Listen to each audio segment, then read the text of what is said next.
one time. You make me happy. Love you, buddy. Hey, you get off my cloud. All that negativity ain't gonna be bringing me down. Just keeping positive's a motto to the end. Hand out the window on the highway, riding the wind. Yep. Got scrappy in that old Kentucky playpen. When looking back now, I'm left wondering where them days went away. Went for sure, yeah, they spin. When they hates when I'm waving with that Honolulu hang 10. I'm just doing what I want. Mountains there to climb on. Sometimes you make it, sometimes you dive on. The prize must be what you keep your eyes on. A focused mind like I studied under masters up in Taiwan. Let that truth hit you. Tunes get jujitsu. Don't bitch, dude. You lace them up if that shoe fits you. We with you. Man, sometimes you gotta fix you. But no excuses, no din-dos. Man, just lay back and turn it up. Ray, word 'em up. Working on his farmer's tan underneath the burning sun. We gonna ride this cover wagon till its last wheel. Gotta love it when the music sounds just like the grass feels. Hey, you get off my cloud. All that negativity ain't gonna be bringing me down. Just keeping positive's a motto to the end. Hand out the window on the highway, riding the wind. Hey, you get off my cloud. All that negativity ain't gonna be bringing me down. Just keeping positive's a motto to the end. Hand out the window on the highway, riding the wind. Hey yo, Ray. Hey yo, Ray. Hey yo, Ray. Hey yo, Ray. Hey yo, Ray. Here we go. Hey, yo, Start Ray. talking. Hey, yo, Got Ray. Marge on the mug today. Marge on the mug. Bad luck, boys. What is going on, people? Day 5. Let's go. Are you pumped? Are you excited? Get there. Okay. Now we got Marge here. There's a Louie. There's a Clarence. So far, that's all we got on the Bad Luck Boys. Okay. That's pretty fucking fire. All right. Let me get a swig of that. Put it over here. We got a great day planned today. Very exciting. Now, first of all, I'm glad you're here. Okay. I'm glad you're here. Thanks for showing up. Let's go. Let's do our 3 questions real quick. How are you doing? Are you excited? Are you stoked? Get there. Get excited. Get stoked. All right. You got that critical eye lock down. Got that nice headlock going on them. Got that muscle out there. You're using that impulse control. That's what you have to do. That impulse control. Okay. And finally, your schedule. How you doing on your schedule? All right. Keep that schedule intact. It's okay if you break down once or twice. Hell, we're all human, aren't we? Unless, you know, you're not human. Then in that case, what are you doing? Can't be breaking down, but we're all human. Break down every once in a while. Just give yourself permission to regroup and get them the next time. Get them tomorrow, okay? Don't feel bad. Don't feel it like anything like that, okay? Don't feel bad at all. Let all that go because that just holds you back even more. All right, enough of that. Enough of that soapbox therapizing. Enough of that therapy, okay? Come on. Now, we have a nice little live going to happen today with CK. We're going to talk more of that surf history. Boy, that guy's got a ton of stories, you know, from the 60s and the 70s. So that'll be fun. That's going to be at 3 p.m. today. So I'm excited about that. Then tomorrow we got another live with James and a couple of the other guys. We're going to have that at 4 Pacific Standard Time. Okay, so that's going to be a lot of fun. I'm pumped about that. All right. And I'm also working on setting up a time for a couple other interviews. As soon as they become rock solid, I'll let you know, because that's going to be a lot of fun too. All right. I love doing all those interviews, and I love talking to all kinds of people, especially creative people. You know, I'm even trying to talk to AP. We're going to get him locked in here. Adonis Paul, very creative individual, and I fucking love that guy. All right. So I'm excited to be doing that too. So we're going to have a good time doing that. Do some more cartoons. Got a whole bunch of projects that I'm working on. And so I'm really excited, okay? I'm really pumped up about that. Trying to get this streaming under the belt, get them videos going, get it all done, and eat some great food. Isn't that what it's all about here, people? So that's fantastic. Now, tomorrow we're going to go ahead and we're going to watercolor this guy tomorrow, okay? And we're going to do it in the Neil Whitehead style. If you remember, Neil Whitehead's this guy right here that we talked about. A line and wash with the urban landscape. And I just absolutely adore and love the style in which he paints. And so here's like a good representation of it. Okay, now that's pen and ink with watercolor. And so that's kind of what we're going to do to this guy tomorrow. So come along. That'll be a fun time tomorrow. We're going to do that. All right. So, but today we're going to get into this guy. Okay. This is photos taken by Big B Trucker. And we love Big B Trucker around here. He sends me all the fantastic pictures of when he's on his travels, and he's got that great camera, And that great wife who takes all those great pictures too. She's quite the photographer. She's got the eye to like spot the beauty in nature and basically make every image a poster. And hell, that's what you want to do.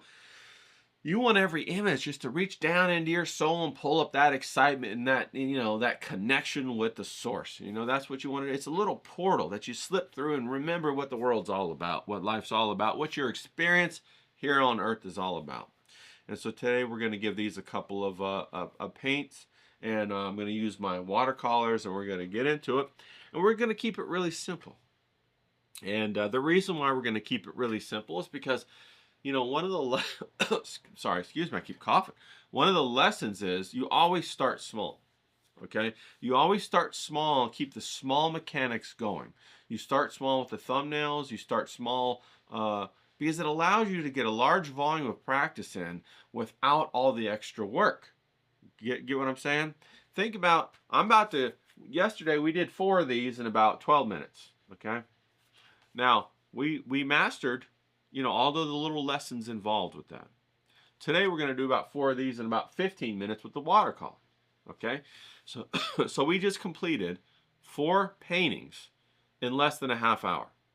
Okay, and that's 4, you know, paintings under our belt, and we learned the lessons from them, and we're even better equipped to do the next 4. Okay, now think about if you made these, each one of these 11 by 17, you know, big old pieces of paper. Well, hell, that's going to take you, you know, could be a couple of days to get that done. Could be a week, depending on your schedule. And you never know how much paint you're going to use, you know, and that's a part of the resources too. You know, so you got your time, your paint, and until you learn the lessons, keep it small so that you can learn these lessons with a minimal amount of investment. You got me? Like, hell, this piece of paper right here, this book, with all this block of watercolor paper was $8. You know, I just bought a couple more, you know, to do these and to be able to put them into a regular envelope to send them out to people for just 1 stamp. Okay, this was $6, I think, and I think this has 30 pages in it, and that's going to be 30 paintings, or maybe even more if I make the little thumbnails like that. You know, and how delightful will it be when you get this in the mail? How delighted are you going to be when you get this in the mail and you got these little originals peeking out at you out of that turquoise envelope, and you're like, holy shit, look at this. You know, I mean, how rare is it to get mail, you know, any day, you know, nowadays, right? We all get email. We don't get the regular mail. And then how rare is it to get a piece of mail that somebody actually wrote to you? And how much more rare is it to get a painting that somebody painted and dropped and sent you in the mail? Now that's awesome, right? That's fire.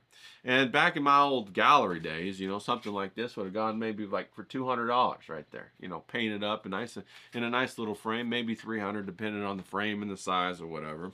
Each one of these would have gone for like $100, $150. But you know, that it doesn't matter.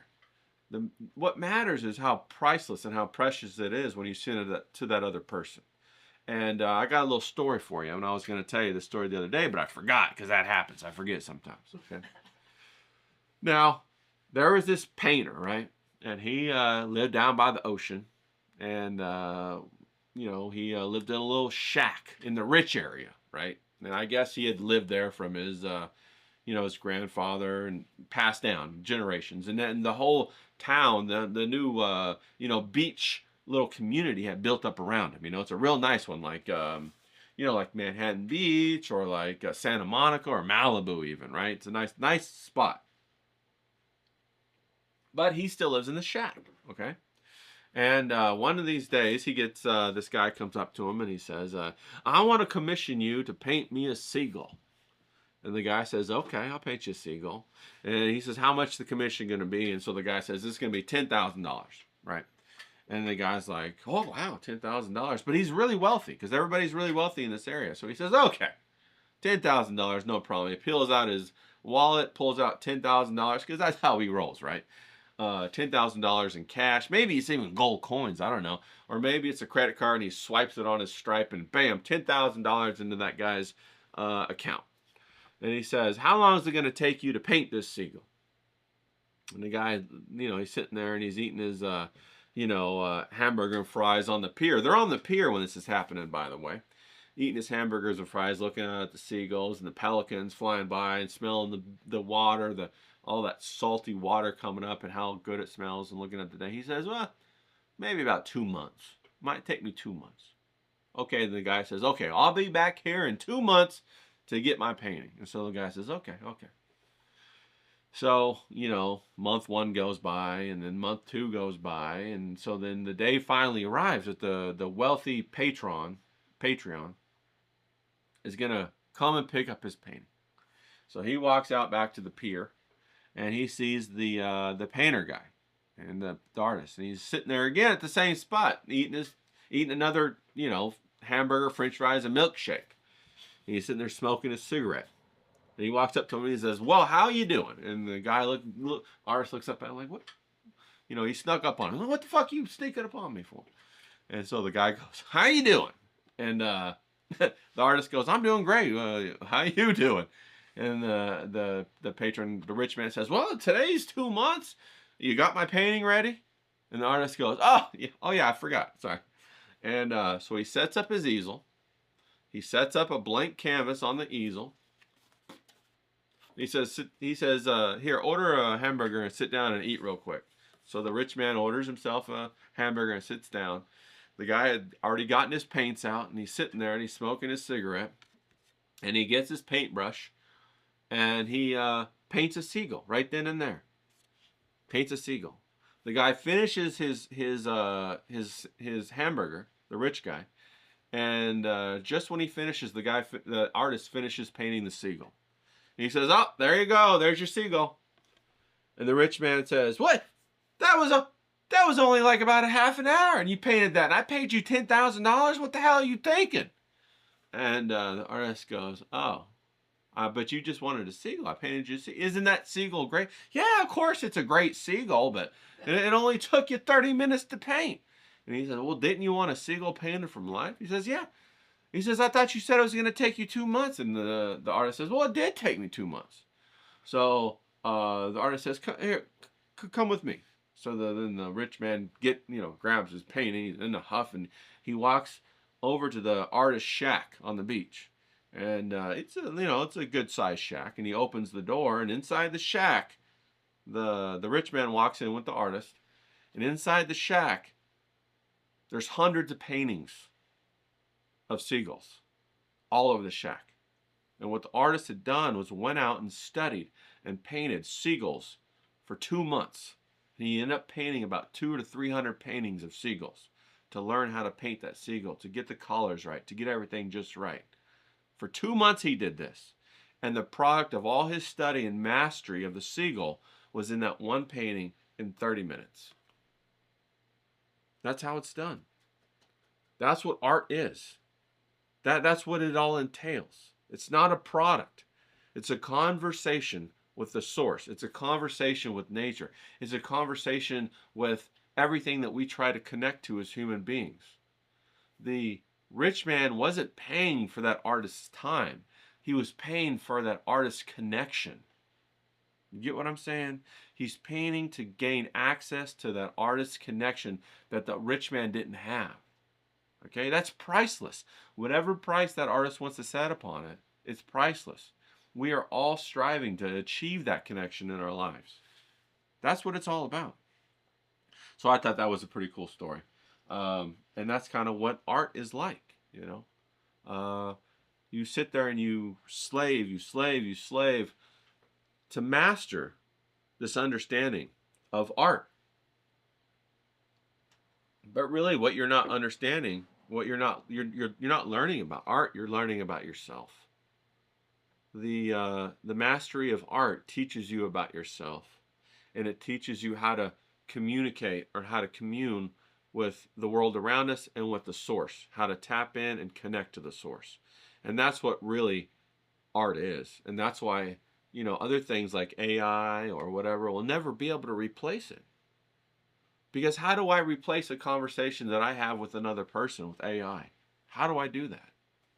How do I replace that relationship? You can't replace that. That's the one thing that you cannot replace, right? You cannot replace that person-to-person connection. Sure, you can try to mimic it, but you can never replace it. right? It's always going to be a parrot or a parody of that relationship. It's always going to be a deception. How do you walk through life without deception? You know, that's what you have to do. So as soon as I try to exchange one product for something else, I've already destroyed it all because I've injected deception into the equation. And then it's no longer authentic. You see what I'm saying? Do you get that? So that's what art's really about, okay? When people are paying $150 or $200 or $300 for something like this, what they're doing is they're paying for my communication with the source. And I communicate through the source when I get in the zone, the flow state, and I'm looking at what I'm going to paint, and I'm receiving instructions. Oh, it should be warmer. It should be cooler. That's too thin. That's too fat. That should be like this. That should be like that. And what I try to do is I try to capture a bit of life down here. I try to capture that life.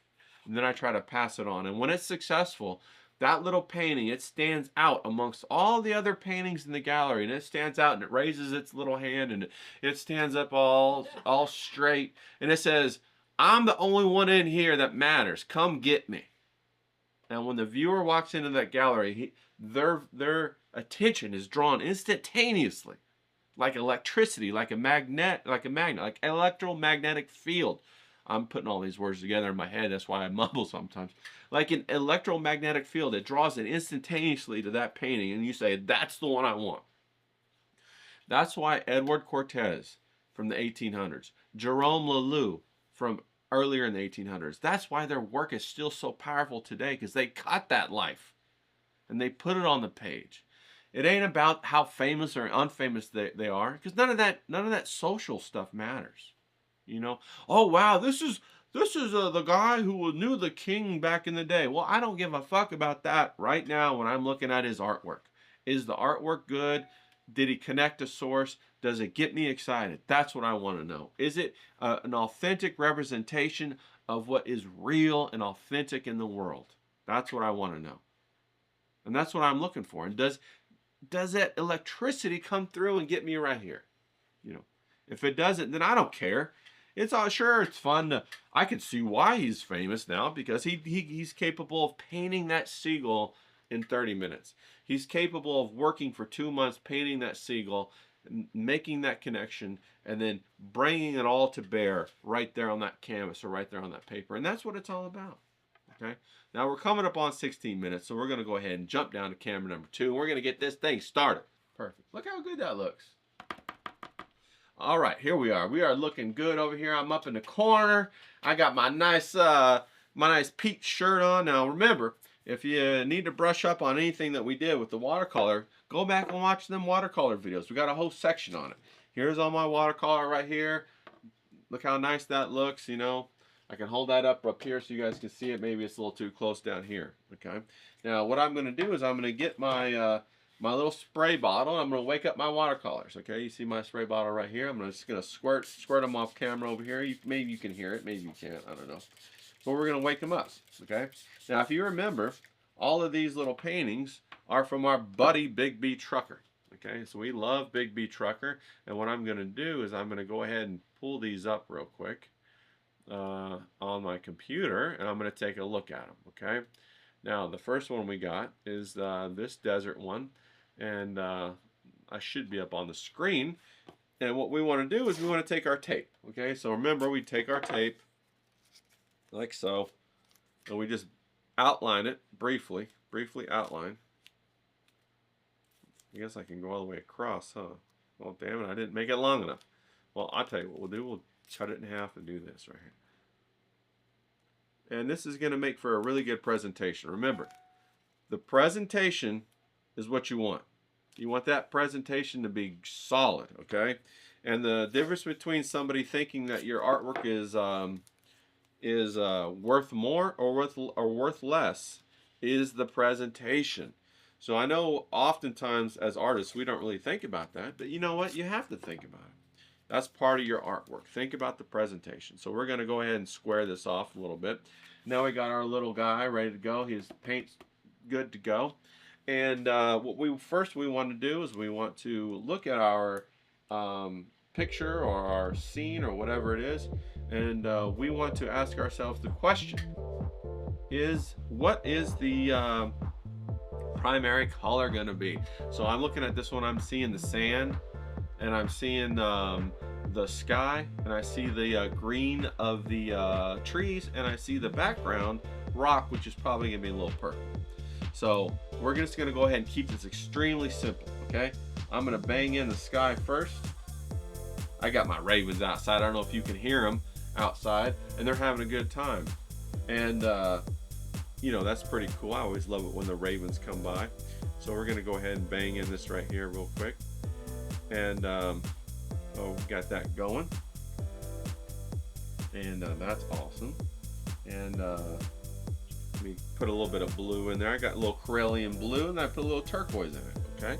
Now, you have to always work light to dark in watercolor. In oil, you work dark to light. But with watercolor, you work light to dark. So we're just gonna go ahead and let me pull that down so you guys can see it a little bit better, okay? And no big deal, no big deal. And then what we wanna do is we wanna go ahead and give this a nice wash for all of the rocks. Oh, I better get my coffee out of the way, or else I'm about to dip my brush right up in it. Okay, how about that? All right, so we're gonna go ahead and get that right there. And then what we're gonna do is we're gonna go ahead and get this peach color, okay? This little peach color, which we like about the grass and the rock. And when we paint watercolor, always try to use as strong or as vibrant as colors initially as you possibly can, and then layer on top of it. Don't try to mix it so much on your palette because you'll get a lot of grays that way. Okay, you don't want a lot of grays. Grays are no fun, especially with watercolor. But you know, when you do an oil, you have to do the opposite. You have to mix it on your palette. So that's just a little bit different, and the reason being is because that's just the nature of the medium. Okay. Now I'm looking at this this rock in the background, and I want to make that a really nice purple. Okay, I want to make that a really nice purple. So we're going to go ahead and get that. We're going to put that a little purple in there. It has to be a little bit more, so I'm going to get a little more of that ultramarine blue, French ultramarine blue. You know how we love that French ultramarine blue. We're just going to put that in there, like so. Okay. We're not worried too much about the values at this point because we're just trying to get our initial washes on there. And we'll probably paint over this twice, okay? Every picture we'll paint over twice, and I'm looking at the clock trying to keep track of our time. All right, now we want to put the little green foliage in there. So we're going to grab a little bit of this green. I got a little bit of some of this dirty green. And what I mean when I say dirty green is it's just mixed with the opposing primary, which is like a red or an orange. So we're going to get a little bit of that dirty green in there, like so. And it's okay if it kind of blends around and moves around a little bit. That's all right. Okay, that's all right. I'm going to put a little bit of that dirty green in there. That's what I like to call it, a little dirty green. Okay. We're good right here. All right, you're just kind of touching it, just kind of trying to put it where we think it's going to go. Okay. Now, what we want to do is we want to, in the foreground, in that bush in the foreground, and we want it to be a nice yellow. Okay, so we're going to yellow green. We're going to go ahead and touch that right there. And then the other foliage, we want to make a gray. Okay, so we're just going to mix up a gray, just a red and a blue, a little bit of green, a little bit of orange, just make it a nice warm gray. And we're just going to touch these around other parts. Now that gray, when we touch around other parts, is going to adjust some of those peaches that we put down before and made it a little bit different. Okay, it's going to add a little bit of depth to it. And don't forget, we want to use a cooler gray in with the bush for the shadow of the bush. So we're going to mix a little bit of a cooler gray right here. We come up in here and complete the shape of the bush. And that's our initial wash. Okay, people, that's our initial wash. Maybe we touch this around some other places, you know, just to kind of get a little bit of, give it a little bit of depth. That's our initial wash right there.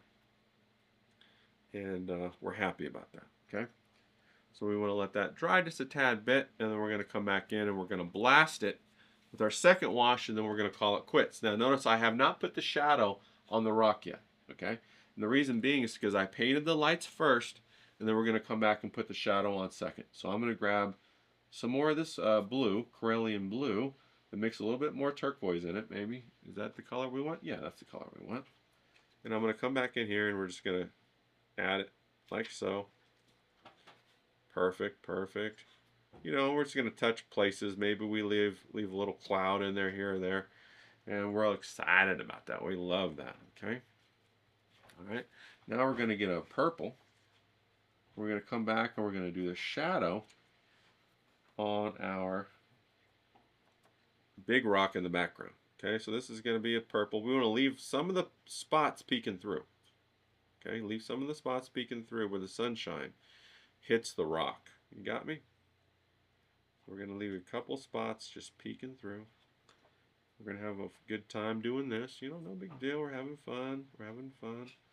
Just relax. I find one of the things that's hardest for me is I get all excited when I'm starting to paint and my body starts going too fast, and I really need to focus on relaxing. So just relax, relax a little bit. Put those shadows in there, like so, no big deal. Just be chill. Be cool, you know, be chill, okay? Now we got a little bit of the highlight in the background. I'm just gonna take a little bit of the Corellian blue, as a matter of fact. I'm just gonna put it over it. So we get a little bit of that blue sticking through, and that's gonna add a really nice contrast to that purple and create a nice idea of atmospheric perspective. Now we haven't really talked about that, but don't worry about it. Now next we're going to come into the middle ground where the trees are. We're going to grab some green. It's going to be a little bit of a stronger green. Okay, a little bit of stronger green. We're going to come in and we're going to just touch some of these places, add the green. And it's going to darken the value, which we need to do anyway. And it's going to increase the strength of the pigment, which is the green, the chroma. So we're happy to do that. Right? Just touch it a couple places, like so. All right, we're looking good. We're looking good. All right, now we want some of the gray. We're gonna come in and get some of this gray, a little bit of orange, a little bit of green together, maybe a little bit of blue to cool it down a little bit. Then we're gonna come in here. We're just gonna get some of this gray in here. Gonna get some of this gray. And sometimes you touch where you don't want to touch, you know, no big deal. And it all turns out okay in the end anyway. So remember, the variety helps to add light. Okay. Now we definitely want the brightest bright in the foreground, and as we want it to cool down as it recedes. Okay. So be mindful of that, and add the gray over the peach just to make it kind of like that. Okay. Now I'm going to focus on the bush in the foreground. I have to make it kind of a strong gray because we want the darkest values in the foreground. Okay? That's just painting 101 if you didn't know, but now you probably know that. So we want to add that so that bush just really becomes the focal point of this little story, this little narrative that we're making right here. Add a couple other little darker spots and touches and here and there to kind of do that. Now, when you squint your eyes at it, you can kind of see the depth of the picture. So I'm squinting my eyes at it, and I'm looking at these rocks in the background. I'm thinking those highlights are a bit too bright. So I'm going to take a little wash of red, and I'm just going to come in and darken those values just a tad. And as we know, orange turns to red in a distance, right? It cools off. Orange cools off to red. So that's what we're using right now. Right? And it kind of is making it a little bit the same value as the shadow. So now we have to adjust the shadows just a tad bit in that rock. So let's get a purple, little red, little blue. Come down and add a little bit to those shadows to darken their value. Okay? That's it. You can call that guy done. Okay? And then we got our first painting. Okay? No big deal. Take a look at it real quick. See what we got. Pull the tape off carefully. You don't want to rip your paper. Once you get the hang of it, then it's no big deal. You can just pull it off. But the first couple times you might want to give it a try. Okay? So there's our first one. And that looked fun. Looks like a lot of fun. Okay? So we're going to go ahead and pull up the next image. Where are we at? Here we go. Okay. And this is going to be the mountains. Okay. This is going to be mountains, and so when we're looking at the mountains, we're trying to figure out, okay, well, what's the coloring on the mountains going to be? Okay. So when I'm looking at it, I'm saying, okay, I see a strong amount of blue and a strong amount of green, and I see, of course, the white clouds. And to me, that's going to set off the whole thing. It's going to make the whole thing beautiful. So that's what we're going to focus on. Right now, we'll let the other one dry while we do this. All right, there we go. So we got this bad boy taped up, ready to go. All right, okay. So you might have to clean up your watercolor palette. And I got this big thing of toilet paper right here. You see that right there, the big old toilet paper. That's what I use to clean everything up, get her going all right. I'm just gonna dip it in the water and clean off my palette. Okay, that's why watercolor is great, man. You can clean it up, you know, change it up, get going as you want to get going. Whereas oil paint, it's obviously way more involved. All right, so we're looking down here, and I'm looking at the very first thing that I see is the beautiful blues of the mountain. Okay, so we pull it down here right there so you guys can see it. I see the beautiful blues of the mountain. Okay, so what I'm going to do is I'm just going to go ahead and knock all these into blue. Just going to do that right there. Okay, it's like a blue-green, and it kind of goes to a purple as we recede, but I'm not going to worry about that. I'm just going to paint the whole thing blue right now because you know, it could be a little too complex if I really start to get in it. And remember, this is a thumbnail. We're just doing small washes. Okay? Next thing we want to do is that bright green. Okay? So we want to wake up my greens because I didn't even use them last time. Okay? Wake everything back up. That means I'm spraying it with the spray bottle, people. Spray it with the spray bottle. Alright, let me get these greens going. So I'm going to mix up a little bit of a yellow-green. Just the yellow plus a green. No big deal. Because the green in the foreground is that yellow-green. So we're just going to go ahead and throw this down here like so. Okay? Like that. Not even really worried about it, right? When I say that, I'm saying I'm not really focused on how it's going down. I'm just trying to cover this area. I'm leaving a couple of light spots, as you can see, just in case. All right? So there we are initially. Now I got to go ahead and put in the sky. So I'm going to do the skies, a little bit of Corellian blue, light blue. And it might look like I'm going to paint the sky the same color as the mountains. And if you think that, then you're probably right. Okay. There we go. We're going to paint the sky right here. Leave those clouds alone for a minute. Okay. Fun little thumbnail. Now, since I painted the sky that, I can see clearly now that the background mountains need to become purple. So we're going to add a little bit of red, that blue, add it to the blue, get a nice little purple value, purple hue, and we're going to go ahead and just put this in right here. Add these mountains in the middle. It's going to darken the value up and change the hue to purple. If it beads up with water too much, dry your brush and then dab it off. You don't want that water beading up, okay? It's going to cause you trouble. You just want it to saturate the paper just like that, perfectly saturated. That's really what watercolor is about. It's about perfect saturation, maintaining the perfect saturation. Now I can tell the next mountains are a little bit more blue, so we're going to add a little bit of cobalt blue. All right, and we're just going to go ahead and come in here and add this like so. Okay. Boom. Nice. All right. And probably this one too. This mountain too. We're going to leave a couple spaces open if I need to come back in and put a green or something like that. Okay. Now what we're going to do is we're going to add a little bit of green to the blue. And we're just going to slowly step our way up. Now we're going to leave this patch where the sunshine is hitting the grass. We're going to leave that alone. Okay. So that looks pretty. We want that to look pretty. Okay. Then we got some over here with a little bit of a purple. And we're going to just put that right there. Now I'm not really focused on what the shape's looking like. I'm just kind of relaxing with it. Okay.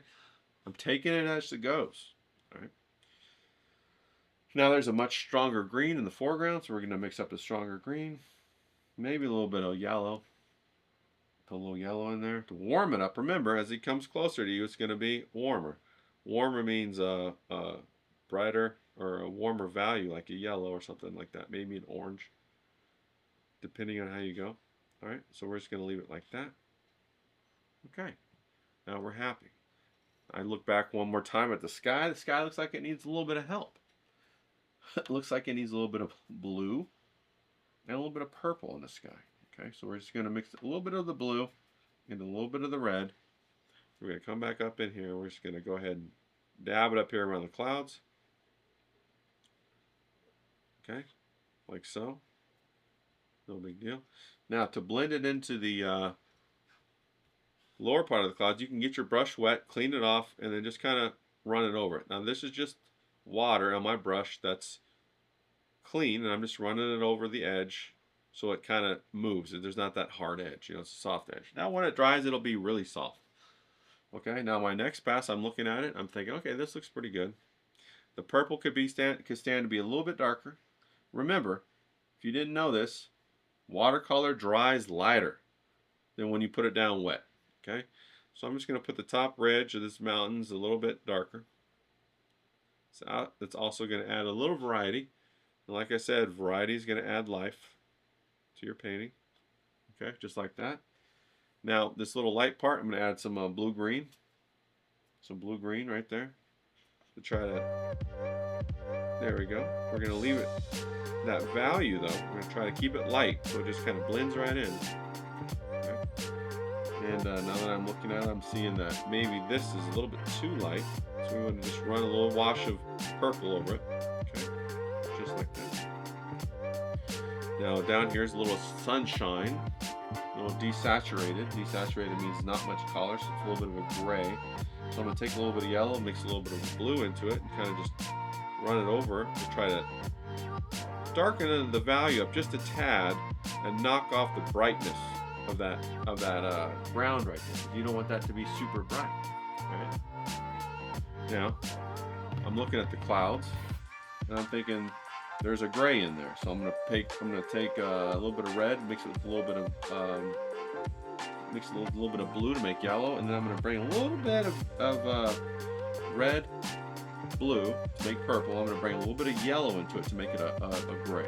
Okay, now I'm gonna take that gray. I'm just gonna dab it on top into the clouds. Okay, bottom of the clouds are in shadow. That's what we're doing right here.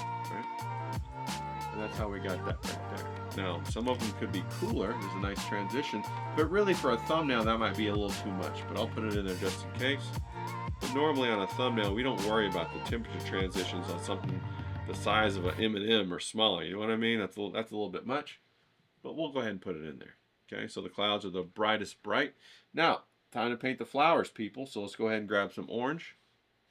You know, dot, dot, dot in the flowers. Okay, got some of that up here. Let's grab some red. Okay, grab some nice pure red. We'll dot, dot, dot in here.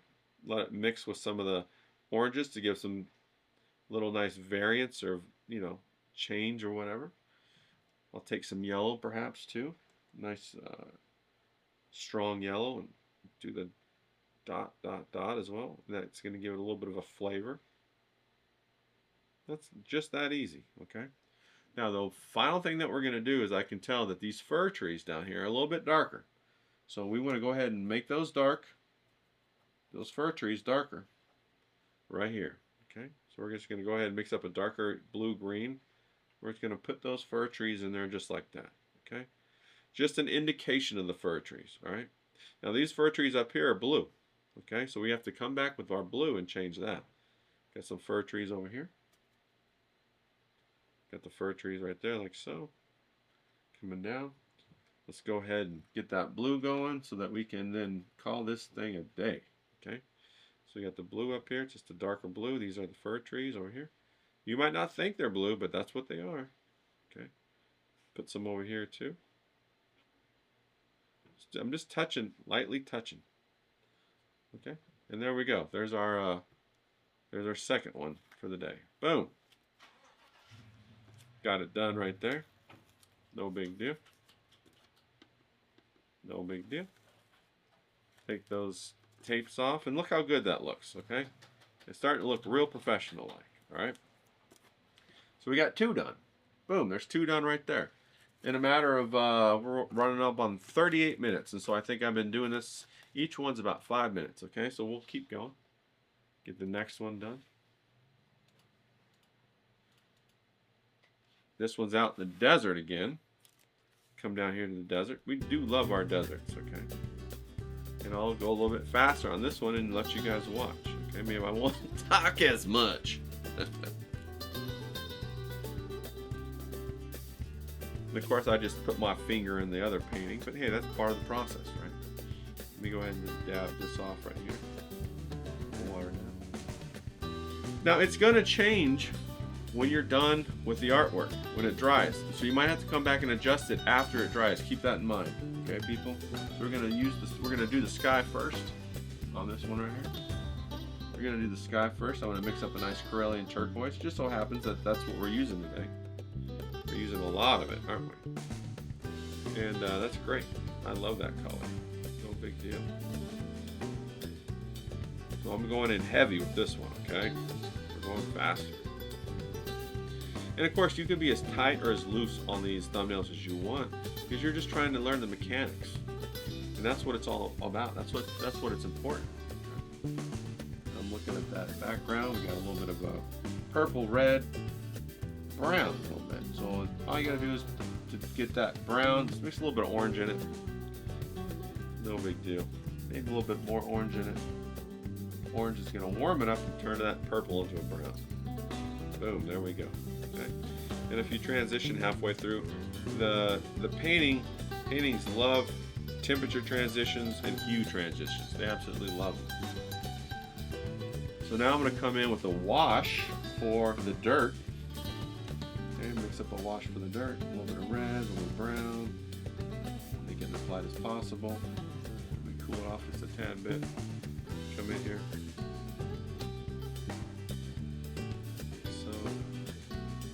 You can adjust the colors as you want to complement your painting. You don't have to paint exactly what you see.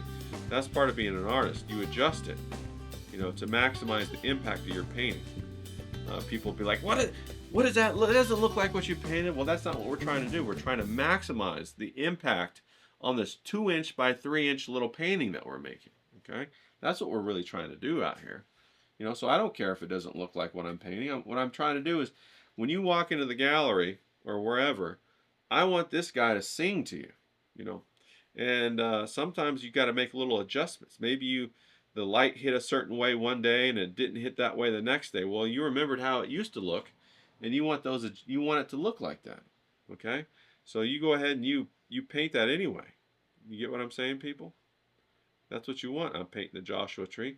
We're going to paint it in a couple of washes, so I'm not really worried about, you know, it getting a little bit messy. That's okay.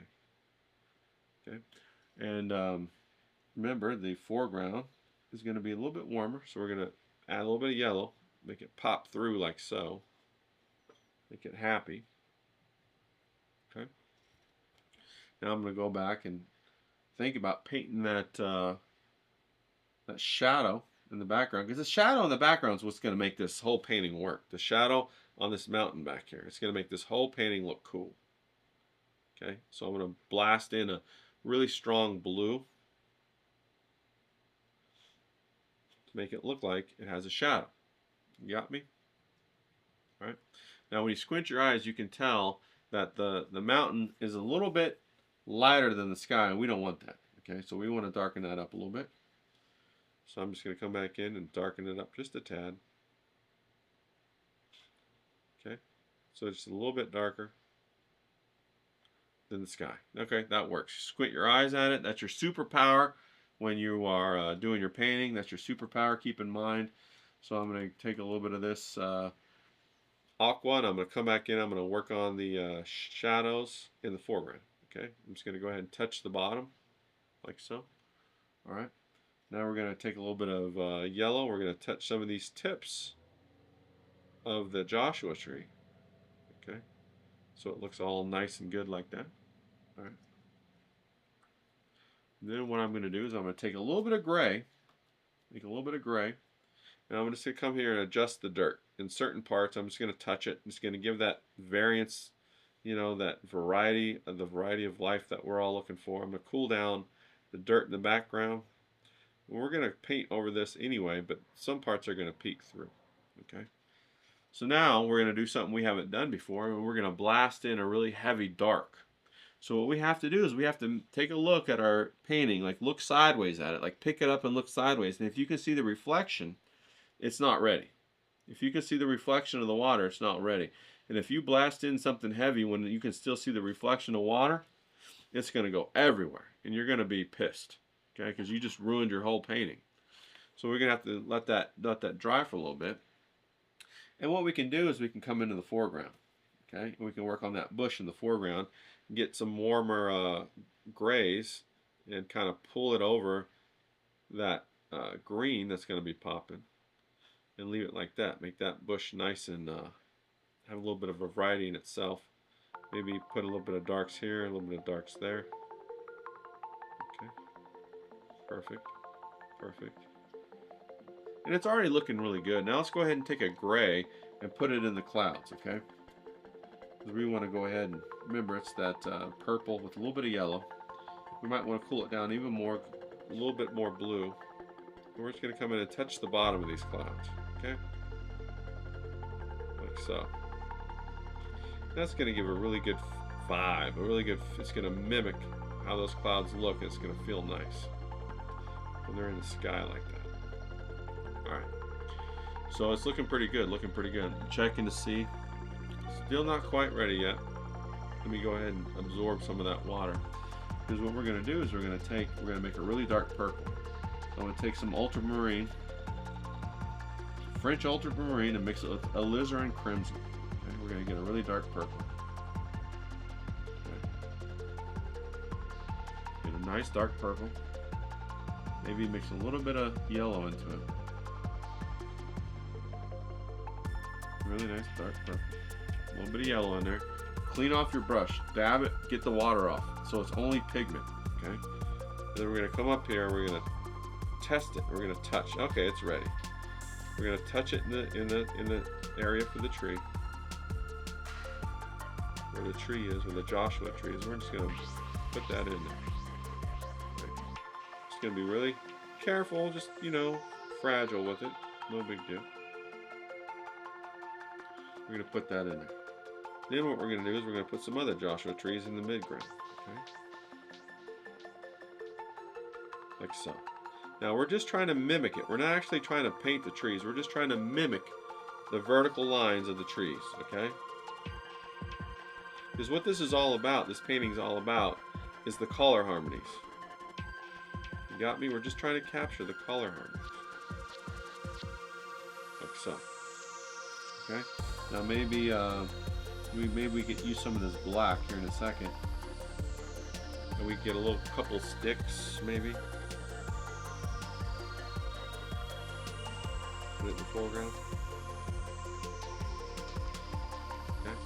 Now the other thing that we're going to do is we're going to take some of this black and we're going to come up here into this Joshua tree, and we're just going to touch certain parts of it. Okay, where the shadows are. Just to give it that feel. Right?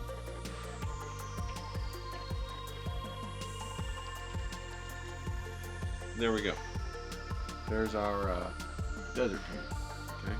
Now we don't want to spend more time on it than that. If you want to, you can, but you really shouldn't at this size. Okay, these are just thumbnails made for you to get the basic feel. Now you can tell how if you look at those clouds, you can see that when I put the shadow on for the gray, it was much darker. And then as it dried, it got a lot lighter. You see how that worked right there? But anyway, you can feel the little bit of life in that painting right there. Okay? So we're really excited about that. We're getting ready to go on to the fourth and final thumbnail that we're going to do today. Okay? And this one is pretty fun. And the reason why this one's fun is because this one is backlit with the sunset.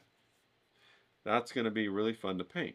That's why I picked this picture, because it's going to be fun to paint. You want to paint things that you're having fun with, okay, people?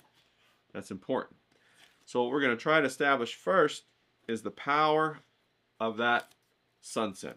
Remember, I didn't put the clouds in this one on purpose, okay? I didn't put it on purpose.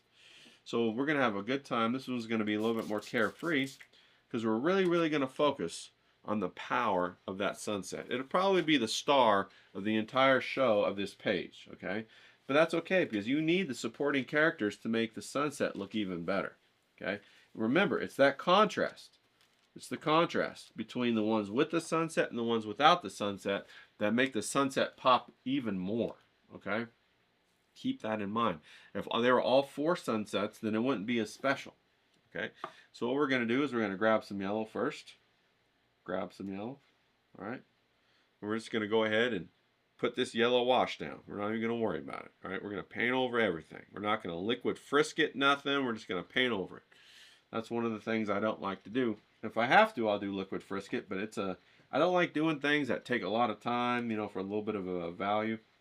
Then what we're going to do is we're going to come in and we're going to bring some orange. And we're going to let that orange just kind of seep in some of these places, you know. Mimic the clouds, okay? Mimic the clouds. All right. Now, I'm bolstering this sunset quite a bit from the picture, okay? I want you guys to be aware of that. And you can probably tell by how it's looking. I'm just grabbing some of this red. I want to put the red in the top, okay? Touch a few places. Leave a few things undone. Notice I'm not painting this like I'd paint a house with one big, you know, paint job going across the whole thing. I'm just touching it or dabbing it, having broken lines here and there. That's the trick. That's the trick. Don't get bogged down or brought into this idea that you have to paint it all uniformly. Don't do it like that. All right. Now the next thing that's going to make this thing beautiful is that nice blue.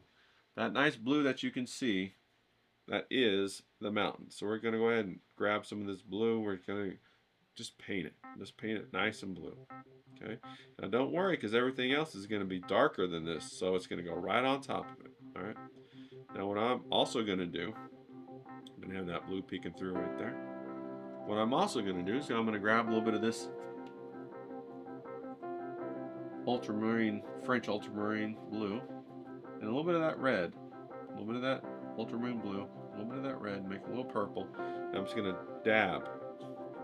That's too dark right there, so I'm just going to pull it out. I dry my brush off, pull it out, I'm just going to dab in certain places, okay?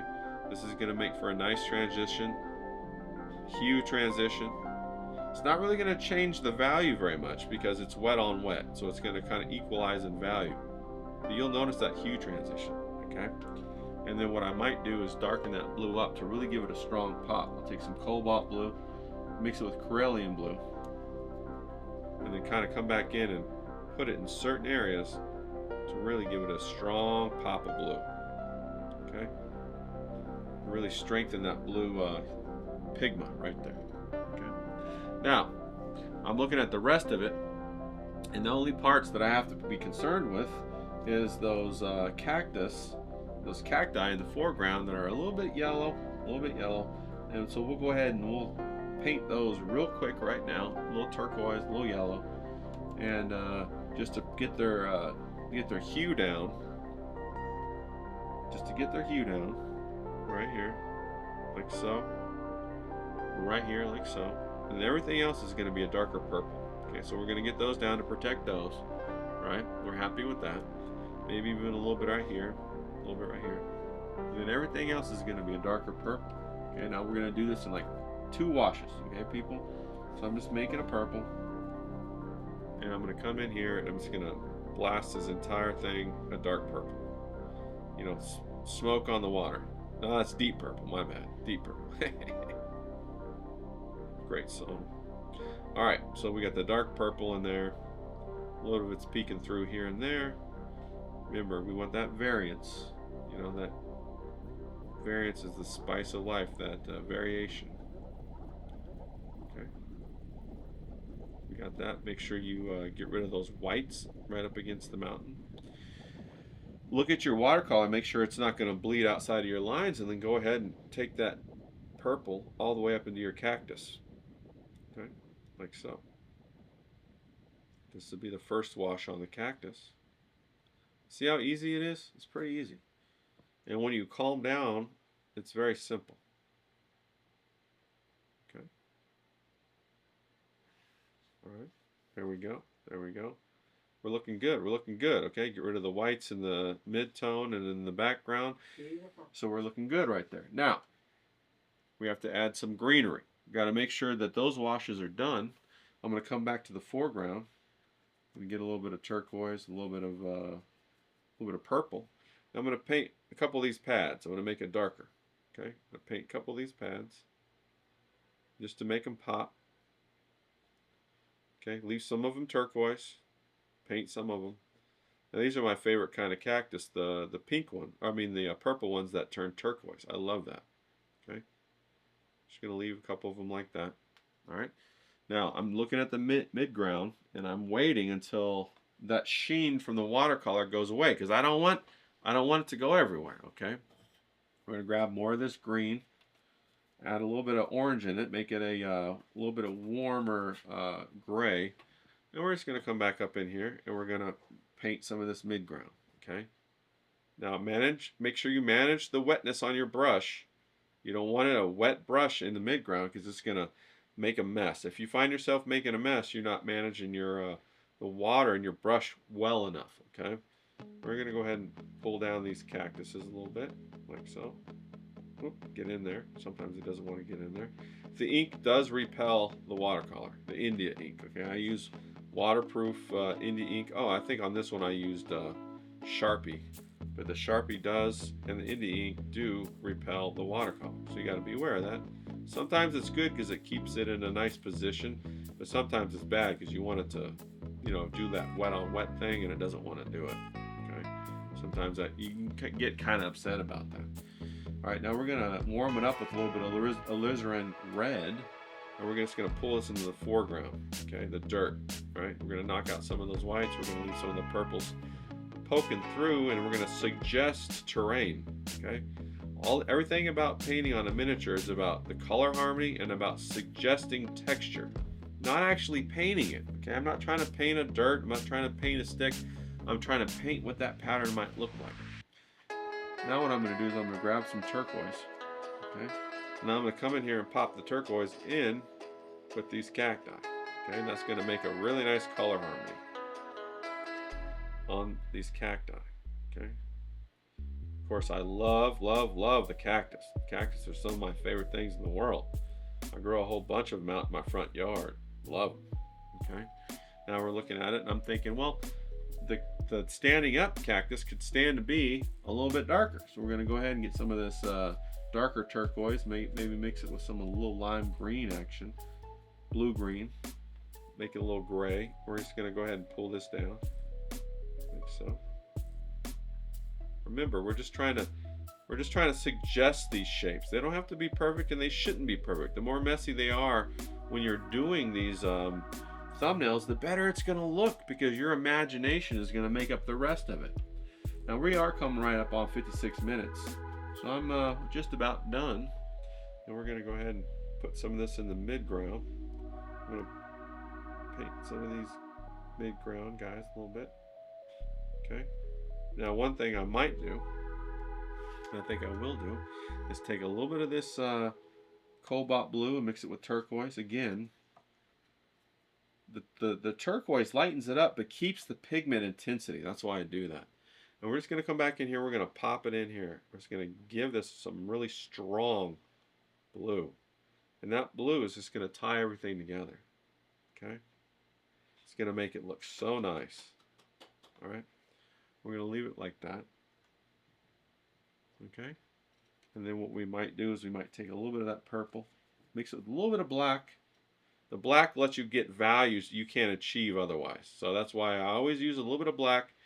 Use it in the foreground, like so, so that it really helps you create that sense of foreground, middle ground, and background. Okay? And there we go. Remember, it's going to dry lighter than you think. Also, if you see it beading up, just dry your brush and touch it to get it off of there. Because you don't want it beaded up. Because when it dries, that bead's going to be super dark. Okay, you don't want that. You want it to dry like all the other watercolor on your paper is drying. Okay, so now let's take a look at this. We'll go ahead and rip it off. I know I'm keeping you for about an hour. James is going to get on my case because I didn't go faster. Well, James, some things take a little time, buddy. You know that. All right. So there we go. Now we got our four watercolor images. Let me get it just right. There we go. For Big B Trucker, and I'll be spraying this with a little bit of varnish, and then I'll drop it in the mail to him. And how fantastic is that? All right, people, and it's really that easy. All right, you have a good time doing it. You relax, you knock yourself out for these nice thumbnails real quick. And how good is that? How good do you feel about that? Look at that presentation, okay? If you walked into a gallery and that had a really nice frame around it and it had the price tag of $250, you would not blink twice. The reason you wouldn't blink twice is because the presentation's there. It's not sloppy, it's intentional.